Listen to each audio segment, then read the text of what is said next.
Hello guys, so ayun at naispatan natin si Buddy, si Wilson de la Serna. Nakita ko po siya guys, nagko-content dyan sa court, sa Lunos.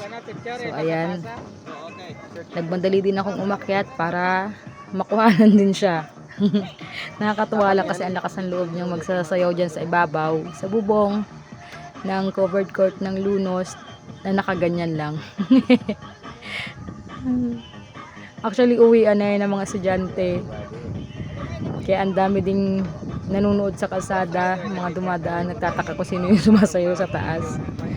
Ayan, siya po yan, yung sikat na vlogger daw. Sikat nga talaga siya dito sa Romblon. Dahil sa mga content niyang nakakaaliw. Ayan, syempre video din tayo guys. Content din natin yan. Ayan, oh ha. Oh, ang daming videographer niyan.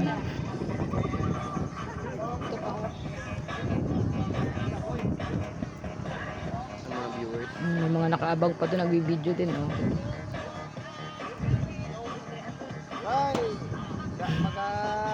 Tapos na, buti nakaabot pa ako. So, yun lang guys. Ayan yung bubong ng covered court. Bye!